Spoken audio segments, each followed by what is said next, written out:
વિદ્યાર્થી મિત્રો કેમ છો? મજામાં છો?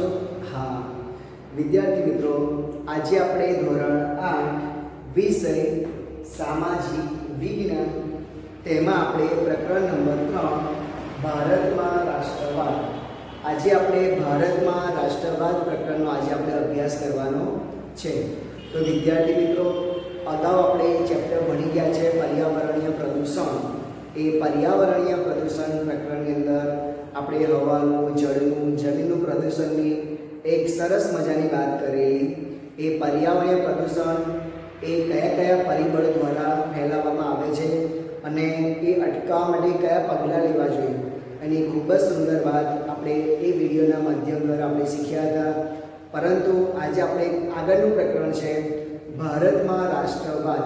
તો ભારતમાં રાષ્ટ્રવાદ કેવી રીતે ફેલાયો, રાષ્ટ્રવાદની ભાવના આપણા દેશવાસીઓમાં કેવી રીતે જાગૃત થઈ, એના વિશે આપણે સુંદર પ્રકરણનો અભ્યાસ કરવા માટે જઈ રહ્યા છે.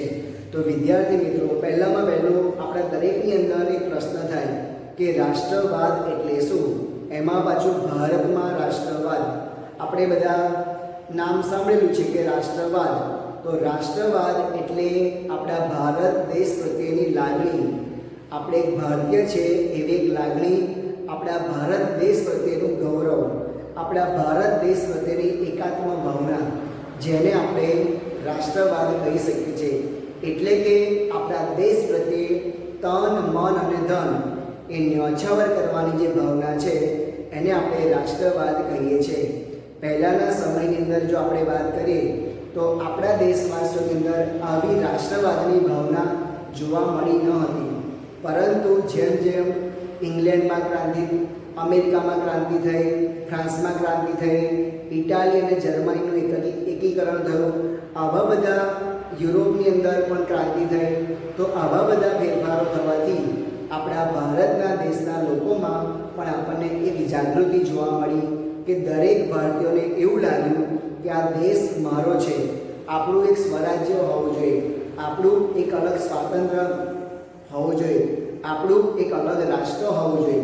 એવી ભાવનાના બીજ એ આપણા દેશવાસીઓમાં રોપાયા, જેના લીધે ભારતમાં રાષ્ટ્રવાદ માટે ઘણા બધા પરિબળો એ ઊભા થયા. તો આવા બધા પરિબળોને કારણે આપણા દેશની અંદર એ રાષ્ટ્રવાદની ભાવના જોવા મળી. બાકી અંગ્રેજો આપણા શાસન, અંગ્રેજોએ આપણા દેશને ગુલામ કર્યો, આપણે ગુલામીમાંથી જીવ્યા, છતાં આપણા દેશના લોકોમાં કોઈ ભાવના જોવા મળી ન હતી. પરંતુ ધીમે ધીમે આનો વ્યાપ વધારે થયો, એના લીધે આપણા દેશના લોકોમાં એ રાષ્ટ્રવાદની ભાવનાના બીજ રોપાયા, જેના ઘણા બધા પરિબળો જવાબદાર છે.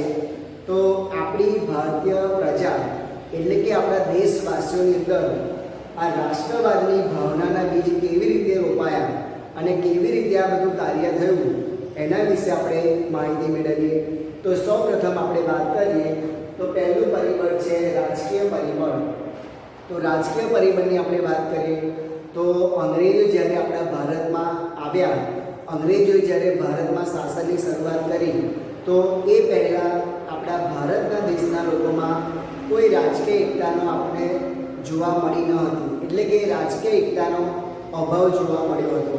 તો ધીમે ધીમે આપણે જોઈએ કે આપણો ભારત દેશ અલગ અલગ રજવાડાઓ, અલગ અલગ રાજ્યોની અંદર વહેંચાયેલો હતો. આપણા ભારત દેશમાં એકતા ન હતી. પરંતુ અંગ્રેજોના શાસનકાળ દરમિયાન અંગ્રેજોએ પ્રત્યક્ષ કે પરોક્ષ રીતે નાના નાના રજવાડાઓને જીત્યા અને પ્રત્યક્ષ કે પરોક્ષ રીતે એના પર અંકુશ રાખવાની શરૂઆત કરી. એટલે કે આવા બધા રાજ્યોની અંદર પોતે સત્તા સ્થાપી અને ધીમે ધીમે એમનું શાસન એ વધારતા ગયા. તો ધીમે ધીમે શાસન વધારતા ગયા તેમ તેમ આપણો દેશ એક થવા ગયો. પરંતુ એની અંદર અંગ્રેજો એ પોતાની આર્થિક નીતિની શરૂઆત કરી. અંગ્રેજોને તો બસ કોઈ પણ ભોગે, એટલે કે ભારતના ભોગે ઇંગ્લેન્ડને સમૃદ્ધ બનાવવું છે એવી એક નીતિના અનુસંધાનમાં એમણે આ શરૂઆત કરી. પરંતુ આપણે એની અંદર જોઈએ તો ધીમે ધીમે અંગ્રેજોનો અનુભવ સારો ન રહ્યો. અંગ્રેજોનું આપણા ભારતીયો પ્રત્યેનું વર્તન, અંગ્રેજોની એ આર્થિક નીતિ એ ખરેખર આપણા ભારત દેશ માટે ઘણી જ એ નુકસાનકારક રહી. તો અંગ્રેજોનો આવો ખરાબ અનુભવ થવાના કારણે ધીમે ધીમે આપણા દેશવાસીઓની અંદર આ રાષ્ટ્રવાદના બીજ રોપાયા અને રાષ્ટ્રીય જાગૃતિનો વધારે ફેલાવો થયો. તો એના માટે એક ઉગ્ર વિરોધ થવાની શરૂઆત થઈ. તો આપણે વાત કરી કે રાષ્ટ્રવાદની અંદર જો કોઈ પહેલું પરિબળ હોય તો એ રાજકીય પરિબળ હતું. એ અંગ્રેજોના શાસનકાળ બાદ એ રાજકીય એકતા એ ભારતીયોની અંદર જોવા મળી. ત્યારબાદ આપણે બીજા મુદ્દાની વાત કરીએ કે આર્થિક પરિબળ. તો આર્થિક પરિબળની અંદર આપણે વાત કરીએ તો પહેલામાં પહેલું આપણા ભારત દેશની અંદર જે કાચો માલ તૈયાર થતો, જેને આપણે રો મટીરિયલ કહીએ છીએ, એ કાચો માલ આપણા ભારત દેશમાં તૈયાર થતો અને એ કાચો માલ એ અંગ્રેજો એ ઇંગ્લેન્ડ મોકલવાની શરૂઆત કરી અને એ અંગ્રેજોએ ઇંગ્લેન્ડની અંદર એ કાચા માલ પર પ્રોસેસ કરી એના પર તૈયાર થયેલો માલ એ ભારત દેશની અંદર પાછો વેચવામાં આવતો. તો જ્યારે ઇંગ્લેન્ડથી ભારત દેશમાં માલ મોકલવામાં આવતો ત્યારે એવા માલ પર એક નજીવી જકાત લેવામાં આવતી હતી. જ્યારે આપણા ભારત દેશમાંથી ઇંગ્લેન્ડમાં માલ મોકલવામાં આવતો હતો તો એના પર વધારે જકાત ઉઘરાવવામાં આવતી હતી. તો ત્યાંનો જે તૈયાર થયેલો માલ આપણા ભારત દેશના બજારમાં વેચવામાં આવતો. તો એના લીધે આપણે જોઈએ તો એના લીધે આપણા ભારત દેશના લોકોના કારીગરો એ બધા બેકાર બન્યા. નાના નાના ઉદ્યોગો, હસ્ત ઉદ્યોગો, એ બધા ઉદ્યોગો, પાયાના ઉદ્યોગો એ બધા નષ્ટ થયા. એ બધા ધંધા બંધ થવા લાગ્યા. તેના પરિણામે કારીગર વર્ગ એ ખૂબ જ બેકાર બન્યો. તો અંગ્રેજોની જે આર્થિક નીતિ હતી એ અંગ્રેજોની આર્થિક નીતિ માત્ર એક જ હતી કે ભારતના ભોગે ઇંગ્લેન્ડને સમૃદ્ધ બનાવવું છે, એવી નીતિથી પોતે આર્થિક નીતિની રચના કરી. ત્યારબાદ આપણે વાત કરીએ કે વાહન અને સંદેશા વ્યવહાર. અંગ્રેજોના શાસનકાળ દરમિયાન આવા વાહન વ્યવહારની શરૂઆત થઈ. સંદેશા વ્યવહારની અંદર તાર, ટપાલ, રેલવે વગેરે વિકાસની શરૂઆત થઈ. પરંતુ આખરે એમનો હેતુ એ વિકાસ કરવાનો ન હતો. બસ ભારતીય પ્રજાને લૂંટીને, ભારત દેશને લૂંટીને જે ધન મળે એના ધનથી એ માત્ર ઇંગ્લેન્ડને સમૃદ્ધ બનાવવાનો હેતુ હતો. તો એક ફાયદો પણ થયો, ભારત દેશના લોકોને એક લાભ થયો કે ભારતની અંદર રેલવે વ્યવહાર, તાર વ્યવહાર, ટપાલ વ્યવહાર, સંદેશા વ્યવહાર, વાહન વ્યવહાર જેવી અનેક સુવિધાઓની શરૂઆત થઈ. એના લીધે જે વિશ્વ કક્ષાએ જે બજાર હતું, જે પ્રાદેશિક કક્ષાએ જે બજાર હતું, એ પ્રાદેશિક કક્ષાની જગ્યાએ એ રાષ્ટ્રીય કક્ષાનું એક બજાર બન્યું. નાના નાના વેપારીઓ એ મોટા વેપારીઓના સંપર્કમાં આવ્યા. નાના નાના કારીગરો એ મોટા વેપારીઓના સંપર્કમાં આવ્યા. એના લીધે એક વિશ્વ આખું બજાર બન્યું. એક વિશ્વ બજારના માધ્યમ દ્વારા દરેક લોકો એકબીજાના સંપર્કમાં આવ્યા. એકબીજાના સંપર્કમાં આવ્યા એટલે ધીમે ધીમે આપણા જે હસ્ત ઉદ્યોગ હતા, જે નાના પાયાના ઉદ્યોગો હતા, ધંધા હતા, એનો વિકાસ થવા લાગ્યો. અને ધંધાના વિકાસના લીધે ઘણા બધા કારીગરોને પોતાની રોજગારી મળતી ગઈ અને રોજગાર કમાવાની શરૂઆત થઈ. તો સંદેશા વ્યવહારની શરૂઆત થઈ, વાહન વ્યવહારની શરૂઆત થઈ. તો ભલે અંગ્રેજોએ પોતાના સ્વાર્થ માટે આ બધી સુવિધાનો વિકાસ કર્યો, છતાં એમનો હેતુ આપણા ભારત દેશને એ પાયમાલ કરવાનો હતો. પણ છતાં એના લીધે આપણા ભારત દેશના લોકોને એક પ્રકારનો લાભ થયો. હવે આપણે આગળ વાત કરીએ કે શિક્ષણ અને સાહિત્ય. તો અંગ્રેજોના શાસનકાળ દરમિયાન આપણા દેશના લોકો શિક્ષિત બન્યા. એટલે કે આપણા દેશના લોકો એ અંગ્રેજી ભાષા શીખ્યા. કારણ કે વિશ્વના મોટા ભાગમાં એ અંગ્રેજી ભાષાનું પ્રભુત્વ વધારે હતું. ત્યારબાદ આપણે વાત કરીએ કે અમેરિકાનું જે સ્વાતંત્ર્ય હતું, એ અમેરિકાની જે લોકશાહી પદ્ધતિ હતી એ લોકશાહી પદ્ધતિને જાણી, ફ્રાન્સની પદ્ધતિને જાણી. તો આવી બધી માહિતી મેળવવાથી આપણા ભારત દેશના જે બુદ્ધિશાળી લોકો હતા, આપણા ભારત દેશના જે શિક્ષિત લોકો હતા, એમની અંદર પણ એક રાષ્ટ્રવાદના બીજ રોપાયા કે આપણે પણ આપણા દેશમાં એક આવું અલગ સ્વાતંત્ર્ય હોવું જોઈએ. આપણો દેશ એક આપણું પોતાનું સ્વરાજ્ય હોવું જોઈએ, આપણું એક પોતાનું રાષ્ટ્ર હોવું જોઈએ. તો આપણા દેશના લોકોમાં જ્યારે શિક્ષણનું મહત્ત્વ વધ્યું, જ્યારે દેશવાસીઓએ શિક્ષણ મેળવ્યું, ત્યારે એમને સાચું જ્ઞાન થયું કે ખરેખર જેવું અમેરિકામાં છે, જેવું ફ્રાન્સમાં છે, એવું ઇટાલીમાં છે, એવું સ્વાતંત્ર રાષ્ટ્ર એવું આપણું પણ હોવું જોઈએ. એના લીધે દરેક દેશવાસીઓની અંદર એ રાષ્ટ્રવાદની જાગૃતિના બીજ રોપાયા. ધીમે ધીમે આ જાગૃતિ આગળ વધી. તો આપણે જોઈએ કે રાષ્ટ્રવાદની અંદર જ્યારે શિક્ષણનો સમાવેશ થયો ત્યારે શિક્ષણના માધ્યમ દ્વારા આપણા દેશના લોકો શિક્ષિત બન્યા અને શિક્ષિત થવાથી એમની અંદર જે ખરેખર રાષ્ટ્રવાદ હતો એ રાષ્ટ્રવાદની જાગૃતિ આપણે જોવા મળી. સાથે સાથે આપણા દેશના લોકો અંગ્રેજી ભાષા શીખ્યા એટલે સાહિત્યની અંદર પણ નોંધપાત્ર વધારો જોવા મળે છે. નવી નવી કવિતાઓ, કાવ્યો, રચનાઓ વગેરે લખવાની શરૂઆત થઈ. નવા નવા પુસ્તકો લખવાની શરૂઆત થઈ. તો આવા સાહિત્યના માધ્યમથી લોકોની અંદર આપણા ભારત દેશ પ્રત્યે લાગણી જાગી અને રાષ્ટ્રવાદનો એક પ્રકારનો ઉદય થયો અને દરેક દેશવાસીઓને લાગ્યું કે ખરેખર મારો ભારત દેશ એ મારે ભારત દેશ પ્રત્યે સાચી લાગણી હોવી જોઈએ. તો એવી રાષ્ટ્રવાદની ભાવના પણ આપણને આપણા દેશવાસીઓની અંદર જોવા મળી. ત્યારબાદ આપણે વાત કરીએ તે વર્તમાનપત્રો. તો વર્તમાનપત્રો જે પ્રકાશિત થયા, ખાસ કરીને મુંબઈ, મદ્રાસ બાજુ જે વર્તમાનપત્રોની જે પ્રકાશિત કરવામાં આવ્યા તે વર્તમાનપત્રોની અંદર પણ આ અંગ્રેજ સરકારનું જે શાસન હતું એ અંગ્રેજ સરકારના શાસનનો ઘણો બધો વિરોધ થયો હતો, ઘણી બધી ટીકા થઈ હતી.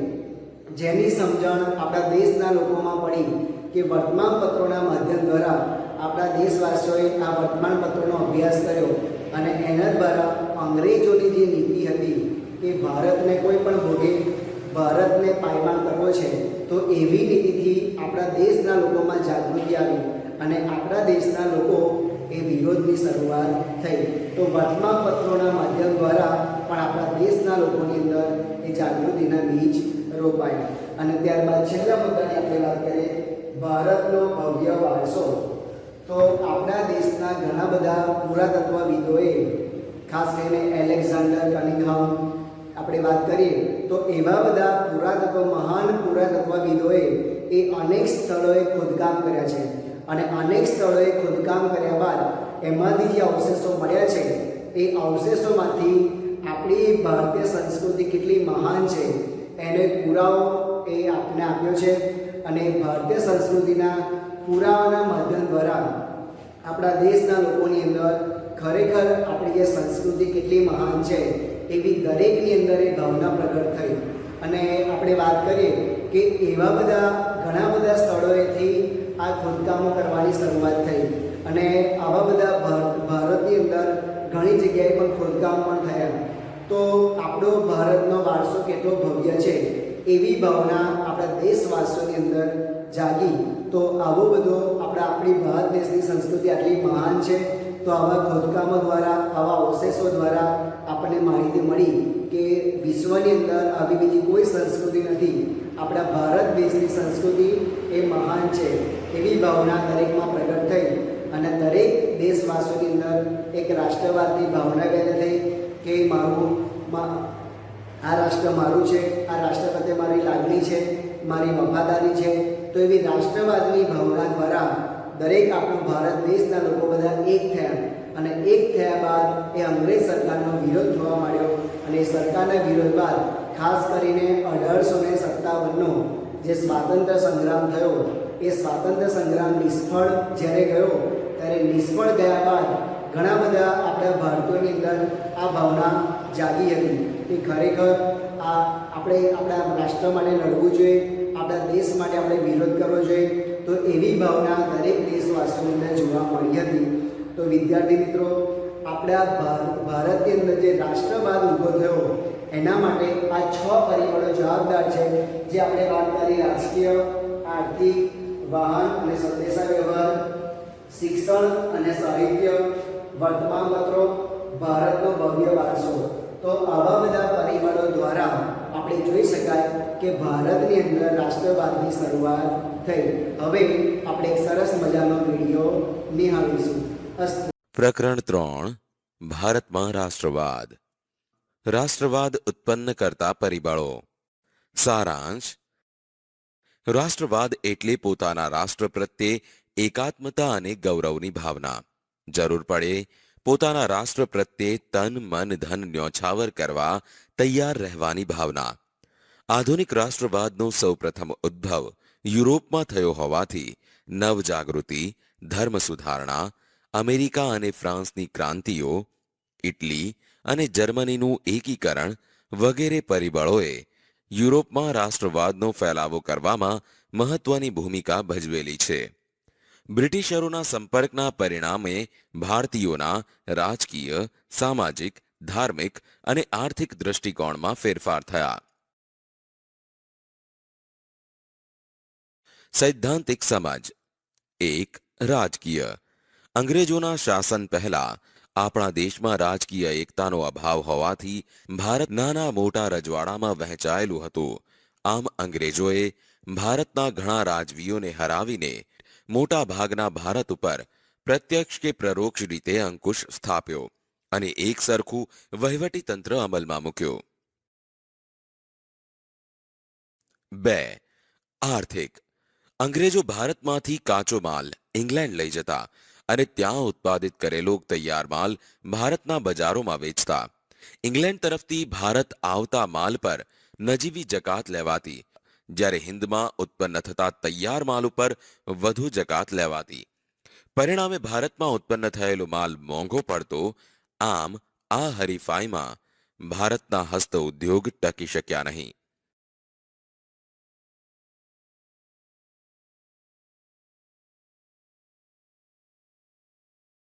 3. વાહન અને સંદેશા વ્યવહાર.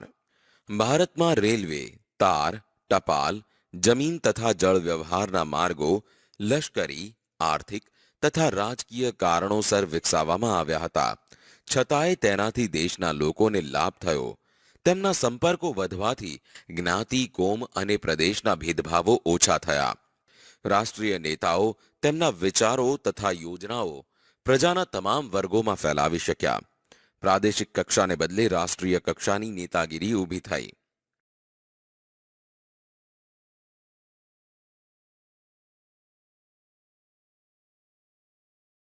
4. શિક્ષણ અને સાહિત્ય. ભારતીય રાષ્ટ્રવાદના ઉદયમાં અંગ્રેજી કેળવણીનો પણ મોટો ફાળો રહ્યો. વિશ્વનું ઘણું બધું સાહિત્ય અંગ્રેજીમાં હોવાથી આપણા દેશના લોકો અંગ્રેજી ભાષા શીખ્યા.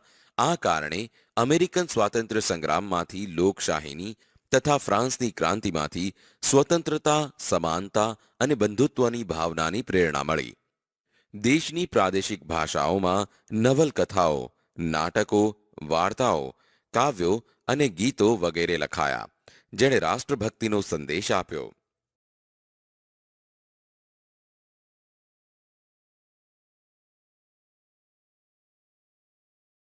5. વર્તમાનપત્રો. રાષ્ટ્રીય ચેતના ફેલાવવામાં વર્તમાનપત્રોએ નોંધપાત્ર હિસ્સો આપ્યો. તેમજ બંગાળ, મુંબઈ, મદ્રાસ તથા બીજા પ્રાંતોમાં પ્રસિદ્ધ થતા અખબારોએ સરકારની નીતિઓની ટીકા કરી.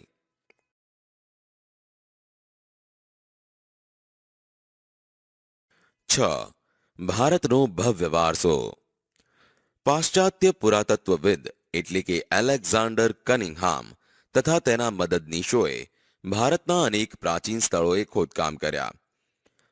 ભગવાનલાલ ઇન્દ્રજી જેવા ભારતીય પુરાતત્વવિદોએ પણ અનેક પુરાણા અવશેષો શોધી ભારતીયોને દેશની સંસ્કૃતિની ભવ્યતાનો ખ્યાલ આપ્યો. હિન્દી રાષ્ટ્રીય મહાસભાની સ્થાપના. સારાંશ. હિન્દી રાષ્ટ્રીય મહાસભાની સ્થાપનામાં જુદા જુદા પરિબળો તથા કેટલીક પ્રાદેશિક સંસ્થાઓ જેમ કે Bengal British Indian Society, Kolkata, Madras native Sabha, Chennai Indian Association, Kolkata, Bombay Association, Mumbai, Sarvajanik Sabha, Pune વગેરેનો પણ ફાળો હતો.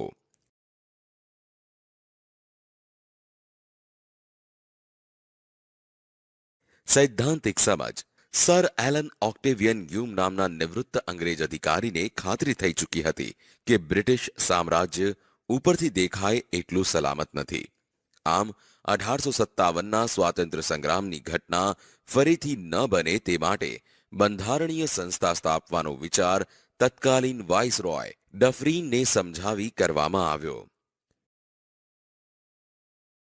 એઓ હ્યુમના પ્રયત્નોથી ડિસેમ્બર 1885માં હિન્દી રાષ્ટ્રીય મહાસભાની સ્થાપના કરવામાં આવી, જેનું પ્રથમ અધિવેશન મુંબઈની ગોકુળદાસ તેજપાલ સંસ્કૃત પાઠશાળામાં 28મી ડિસેમ્બર 1885ના રોજ વ્યોમેશચંદ્ર બેનર્જીના પ્રમુખપદે મળ્યું. આમ ભારતના જુદા જુદા પ્રદેશોમાંથી 72 પ્રતિનિધિઓએ હાજરી આપી, તેમાં દાદાભાઈ નવરોજી, ગોપાલ કૃષ્ણ ગોખલે, ફિરોજ શાહ મહેતા, બદરુદ્દીન તૈયબજી, કેટી તેલંગ, દિનશા વાછા વગેરે મુખ્ય આગેવાનો હતા.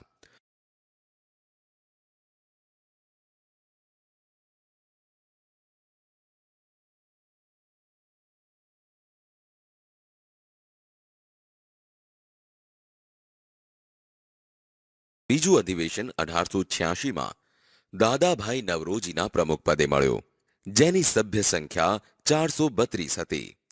તેમજ ત્રીજું અધિવેશન 1887માં મળ્યું, જેની સભ્ય સંખ્યા 607 હતી.